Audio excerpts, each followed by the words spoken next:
50-50 weight distribution, and some people have billed it as a hot hatch and hot hatch EV. Is it really? Well, I've driven it a little bit and I have to say,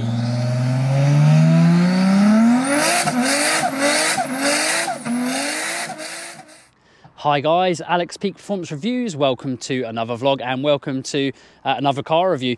I am here today with the new Cupra Born, this version being a 58 kilowatt hour battery V1 version as well. Yeah, it's an EV, but it's billed as a kind of hot hatch EV. So does it live up to that potential name that some people were giving it? Is it any good? Is it dynamic? Is it fun? EVs tend to be not so much in my opinion, but there are some better ones these days. But this one is set to potentially be one of the best out there. Something that potentially does tick my boxes. I am excited to get a drive of it. So yeah, without further ado, let's go drive. So yeah, you would have seen obviously from what I said from the introduction, this version is a V1. There is a V1, a V2 and a V3, and effectively they have different options as standard, but visually they're pretty much the same other than a set of alloy wheels.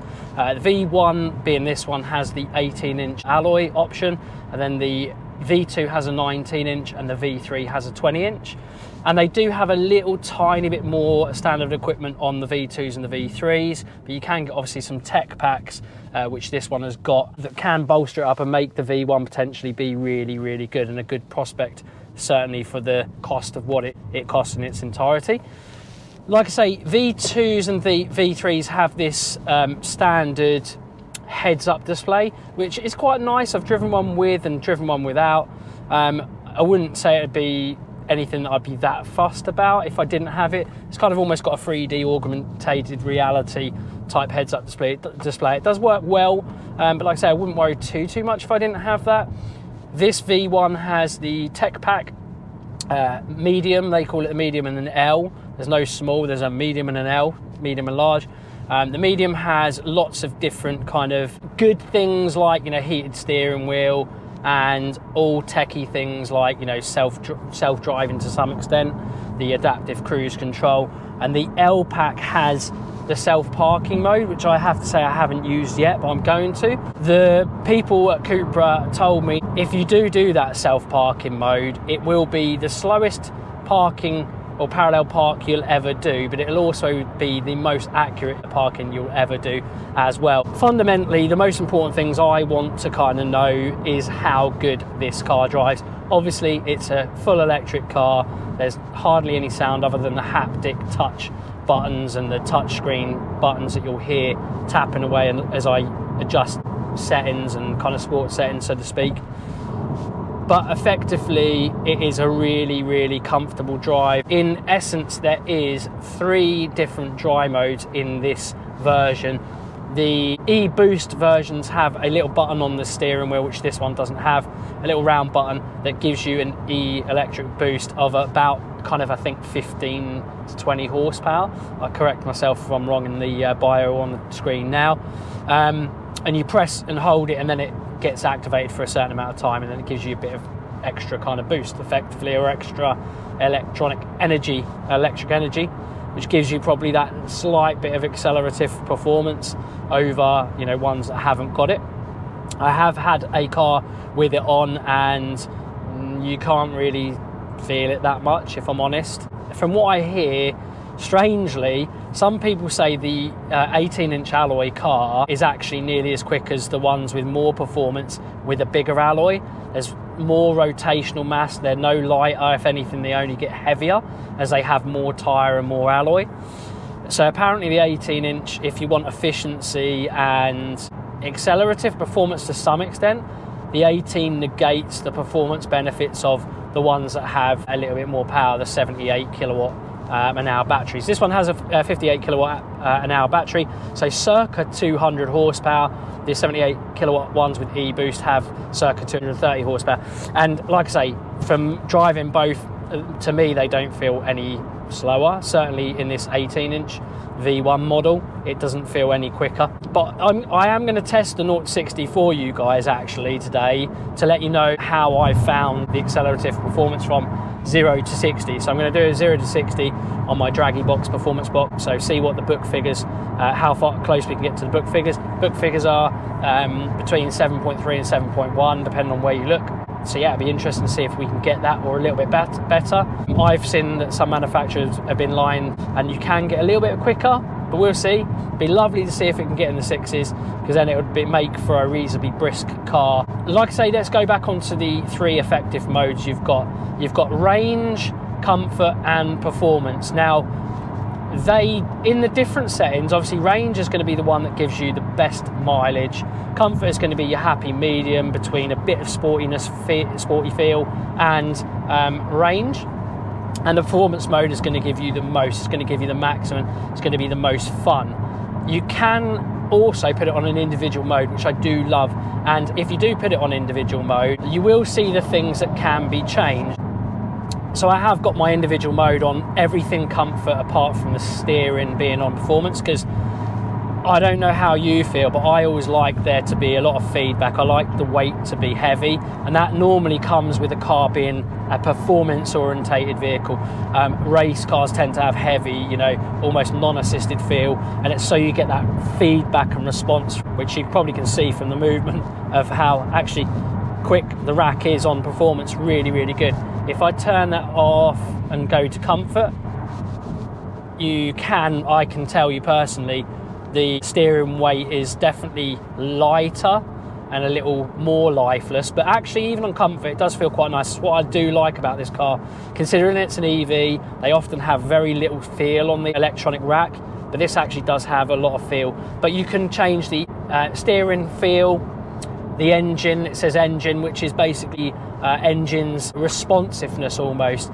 Because you can make the electric motor feel more dampened, a bit slower to react, a bit like a laggy car. That softens up the way the power delivery is delivered, which means that you get more range. Obviously, if you go high performance, it is going to be a bit more punchy on the accelerator. You can also do, which is quite random, the active cruise control can have adjustment as well. So you can put that in a comfort setting, a normal setting, and a performance setting. You can put it on that and let it do its thing, and it can put more regenerative braking in to get a bit more range again, and that's what that basically does. Air conditioning, same as that. You put it in comfort, it puts the air conditioning power on a low power mode. If you put it in normal, it's a more higher power. The suspension out of the factory is very, very nice. It's relatively sporty and minutely firm, but not that firm. It's very comfortable, and it isn't adjusted on any of the modes unless you go for the sport pack, which is a sports suspension pack. You can get that. It's quite an expensive upgrade, but it is quite nice. I would argue it'd be quite nice to have, and apparently it then gives an even sportier feel. Apparently the performance mode is a little bit more focused and a little bit more hard edged and a bit more stiffer, which is quite nice. You'd probably get a bit more performance, a bit more handling out of that package if you did go for it. But by and large, V1 packages have a plethora of standard features, and it is a standard rich car even in V1 form. I'll give you all the links in the bio to everything. Now, some people need a little run around city car that can deal with only 100 miles. But if you use a car like I do and you go sometimes 200 miles, 100 miles every other day, it's nice to have, in my opinion, probably a range of somewhere about 250 miles. Not many EVs do that in real range. Now, this 58 kilowatt an hour car will do a apparent maximum range of 245 miles per charge. The bigger motor cars, the 78 kilowatts, are meant to do about 300. I've heard the differential in range, because of the differential of weight, is apparently very, very marginal, and when they say it will apparently get 300 miles, they get more nearer 240 to 200. And actually these 245 mile range maximum cars, the 58 kilowatt hour batteries, do also get 240 to 200 mile range. They don't quite get as much as the 78 kilowatt hour batteries, but apparently it's not too dissimilar because the weight is a little bit down. So the weight of the extra batteries apparently helps negate the differential. not to put off people that want to go for the 78 kilowatt hour one, because there is some performance advantages, but very little from what I understand, as well as the range. I really think the V1 or the 58 kilowatt battery is a good one to go for. I think the e-boost is a little bit gimmicky, but I have to admit, the 20-inch alloys, in my opinion, makes the car look very, very beautiful. And it is a good looking car anyway. I don't know what you think. Looks subjective to everyone, but I personally think these are really, really nice. It's got a nice range of different colours available. Very pretty car in my opinion. Lovely rear front end. Nice diffuser, kind of sporty looking. They come with this beautiful flat bodied steering wheel. Bucket seats are standard. There are some interior changes and some slight changes that you can make individually to this car, but not too bad on the wallet. Even when you spec one of these up, they kind of start life at around kind of £36,000, but you can kind of spec them up all the way up to kind of around 50,000 on the 78 kilowatt an hour batteries. Overall, they're a really, really good value package, and I think as prices of everything goes up in the car world, for an EV which has the performance this one does, I honestly don't think there's a better package out there. So as well as range that I've obviously touched on very, very largely, let's talk about other things like what the car looks like, how practical it can be. Like I say, inside and out, the exterior and interior of this car is very, very high quality. The levers and Alcantaras and the finish of these, almost like plastics and metals, are very, very high grade. If you knock around and hit some of these bits on the kind of cockpit and around the dash, you will find that they are very, very high quality and feel really, really well put together. The steering wheel feels more akin to a car that is 50, 60,000 pounds. Very, very sporty, very high quality with the buttons, the carbon look and the, like I say, solid bits and the lovely leather. It feels like quite a high grade leather. It smells lovely. But like I say, everything just feels really, really premium and high quality in here, especially for a car that, you know, even when you get a £36,000 version, it's still really, really high end and luxurious. It's a nice package and a nice place to be, I have to say. Boot space is always kind of worthwhile thinking about, and this is decently sized at around 400 litres. You can get plenty of things in there. Like I say, this is a kind of almost SUV hatchback type thing. You'd want it to be able to look after you and kind of be able to take you places with your family. Like I say, it's got two good size seats in the back with decent enough headroom. Rest assured, yes, it is a very practical car, or decently practical car. You can fit loads of things in the boot. There's good space for kind of young adults, a family definitely in here. You can get 5 people relatively comfortable in here, and I have. So yeah, overall very, very practical. Touching on the range a bit more, I have had this car for a long period of time. What I have noticed, I had it in all kinds of conditions. I had it on a freak day where it was 19 or 20 degrees at this time of year in the UK, and I found myself being able to, on range, get easy between 200 and 245 miles. In fact, on one occasion, it was doing an effective 260 miles, but it wasn't easy, and it must just been a bit of a freak, I don't know. But in general, I have found myself being able to get 230 to 240 miles if the conditions are good, and you do, you know, like anything from 20 mile an hour to 50 mile an hour type roads. If you go on motorways, that's when it saps, and the only way you're going to get anywhere near 200 miles on 70 mile an hour roads, motorways, etc., is if it is around, you know, 20 degrees, and even then you'd probably be lucky to get that. The normal kind of range you'll get when it's like that is more near 160 to 180. You can get definitely between 160 to 240 miles easy, and normally in good conditions, like i.e. 10 to 20 degrees plus, you will get easy 180 to 220 to 230 miles all day long. And I found myself, like I say, getting 220 to 230 pretty easy, just being light on the foot and in range mode. Really, really good. Even in performance mode, it still stays relatively efficient. It only seems to let off a differential of 10, 15 miles max. I have run out of juice in this. I think it was on 0% and 0 miles for 8 miles and it ran out. I'd done 6 miles before and it didn't run out. Got it on charge. So rest assured it will go a little bit more, but at the same time, don't typically try to go over 0. It's not good for the motor either. I've only done it twice. I'll never do it again. As soon as you get around that 0 mark, know that you're going to be around a charging station. And on that, let's talk about the infrastructure and the issues and worries of range anxiety, issues you will have going to charging stations. Again, I have had this car for a long time and I have seen some people, you know, near enough fighting at the electric chargers. Now, I don't think it's bad, but the UK hasn't got things right and it isn't overly ideal. Now, if I was going 200 to 300 miles regularly, it would be a nightmare to own this car. Because I only go 100 to 150 miles typically in a day, 200 miles sometimes, I found that, you know, going to a fast charger and, you know, plugging it in and getting from 20% to 80% charge in circa 30 minutes real world, though they say 0 to 80% on a 150 kilowatt charger, which this will accept up to 150 kilowatts on the Born range. It typically should shunt in up to 80% in about 35 minutes. I find that normally you get 60% around that level on a good charger. But again, depending on where you go, sometimes you'll go to a 150 kilowatt charger. Most of the time it'll give you 90 to 100 if you're lucky. Sometimes it only gives you 58, even 26, which is pretty shoddy because you end up having to go for about an hour on a lunch break, not a problem, and you'll get 60 to 70 miles.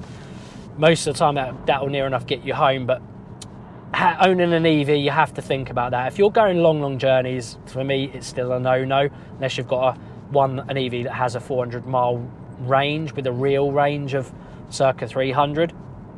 It can be a little bit soul-destroying and nerve-wracking, but overall, in the months I've had this and messed around with this, I haven't had too many issues, and you just have to plan things out a little bit, but it's been pretty good. It's been an enjoyable experience, and overall I've really liked it.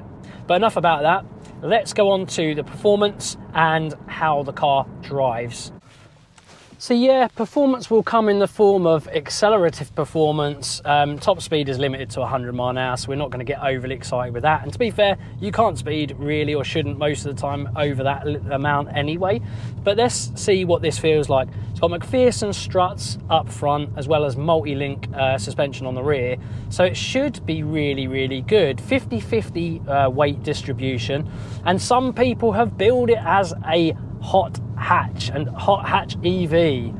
Is it really? Well, I've driven it a little bit and I have to say I agree with a few others, and I definitely wouldn't say it's hot hatch performance in here, because it's more lukewarm to warm hatch kind of territory, you know, circa Volkswagen Golf GTI kind of level of performance, which sounds a bit condescending towards a Volkswagen Golf GTI by saying it's warm, but that is what it is, because reality is the only thing that's a hot hatch these days in the Volkswagen segment is the Golf R. That one's the flagship car. It's got a lot more horsepower than the Golf GTI. Arguably, the GTI is more fun to drive, which I do agree with, and I would say that for a fact. But this is more like that. You can't call it a hot hatch because it doesn't really quite keep up, or feel like it would keep up, with the current hot hatch top crop. However, let's put it out of range mode and let's put it in performance mode. I've got some really nice roads, and so now we've got a bit more accelerative performance underfoot, under pedal, and let's see what it's like on these little roads. Definitely good. Let's push it. Hit some apexes. Lovely.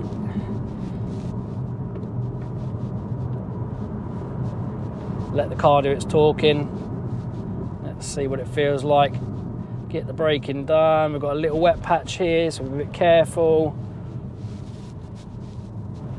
But yeah, it does feel confidence inspiring. Some people say it isn't, because you just almost have to get used to that kind of bit of body roll you get. It's a bit higher, so you do get a little bit more body roll than a very, very good hot hatch. But it almost feels like how a hot hatch was in 2015, like when they were really good back then. So still really, really good.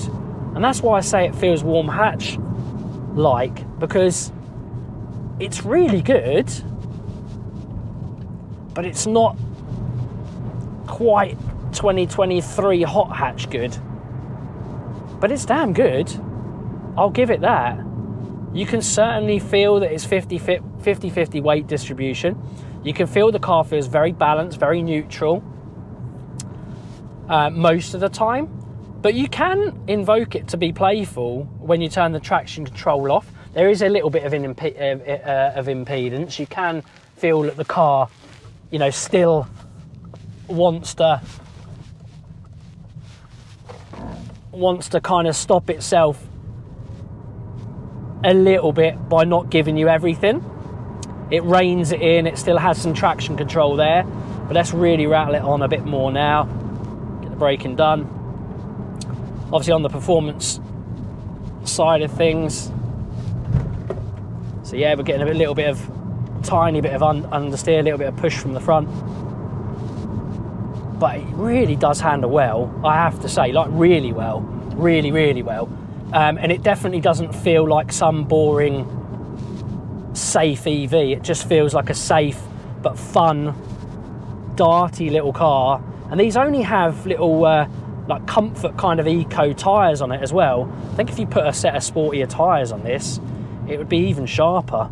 There'd be less roll, because you get roll from the big old 55 profile sidewalls rolling over a little bit. But I tell you what, it is superb. It handles really, really good, really, really good. You just have to get used to the little bit of roll you get, which reminds me of a car on Michelin Pilot Sport 4Ss. You have to initially get used to the weird kind of roll and feedback you get from them, but the grip is there. It's strange, it's mind-bending. But it's really good, and it's actually really fun.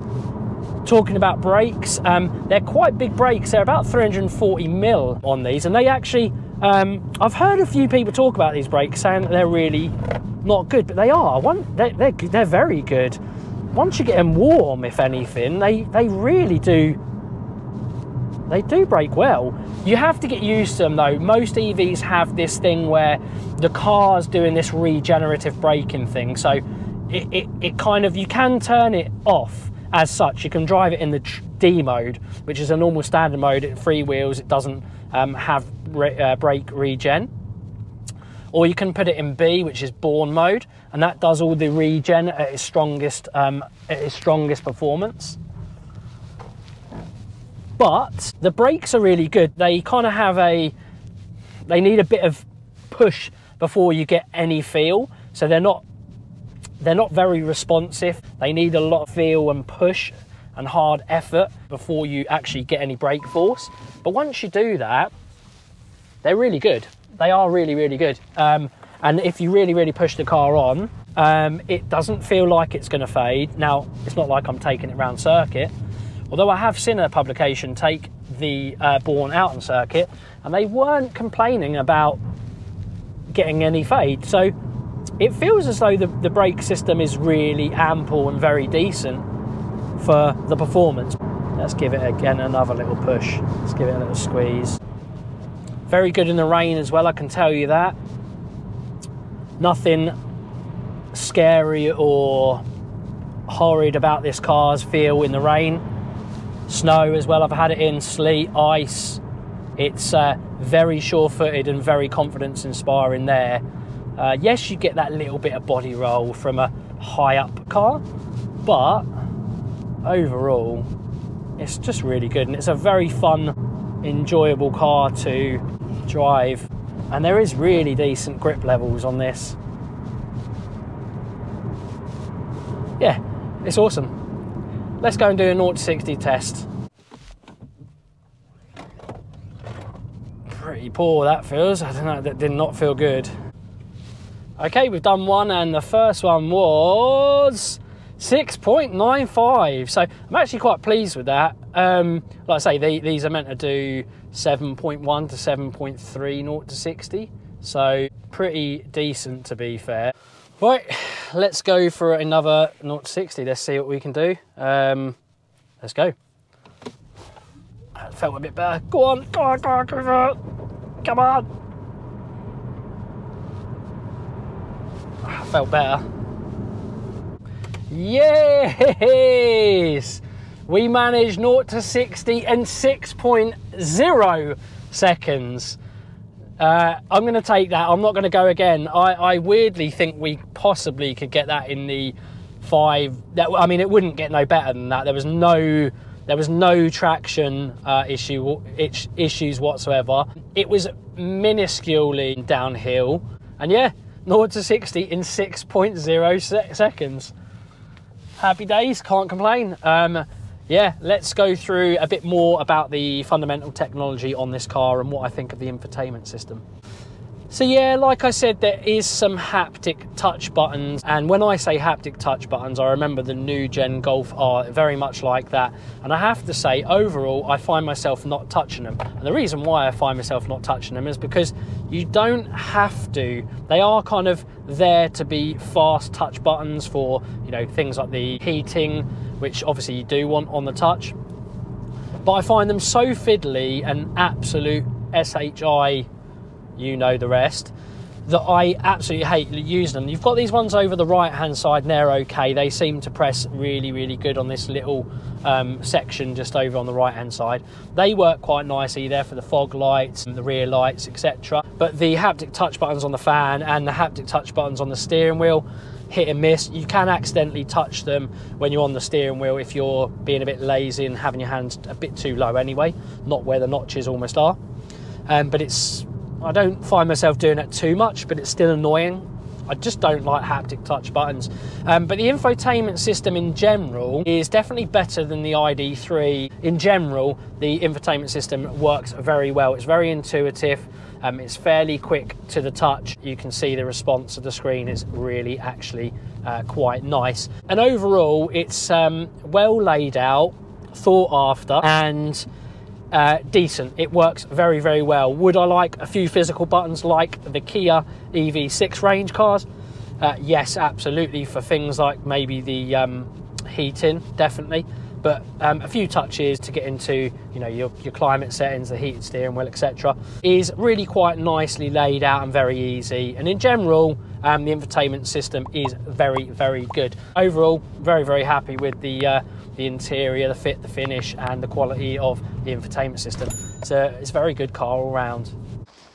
So that is the end of our drive in the, quite simply, awesome Cupra Born car. I've had it for quite a while and I've been able to really, really give this car a great workout. Does it bill up to the kind of hot hatch name that some people are giving it? No, not quite. It's a warm hatch. For me, it handles dynamically like a slightly older top-end hot hatch, but for me that makes it kind of all the more exciting. Yes, it doesn't have the sounds and the kind of vibrations that you would of like an old school popping and banging, fire breathing, mad looking, you know, hot hatch. However, it does tick most of the fundamental boxes. So for me, for a good little daily that you could have on the side that can definitely overall save you money, as long as you don't have the headaches of, you know, what you can with the infrastructure. In general, it hasn't been too bad, and I've found that it hasn't been too bad. And my verdict on the car is that it is an absolutely fantastic car. If you isolate it out away from petrol combustion, in my opinion, I give this car a peak performance reviews rating of 90% out of 100. It is really, really good. If you put it into the hot hatch segment, it's going to be around the 80% mark. Overall, it's still a damn good car, and for the money, it's absolutely superb. I would recommend you go test drive one. I'm sure you'll love it. If you can get a drive, go make sure you do so. And yeah, thank you guys for watching. As always, like, share, comment, subscribe. See you again in the next one. Bye for now.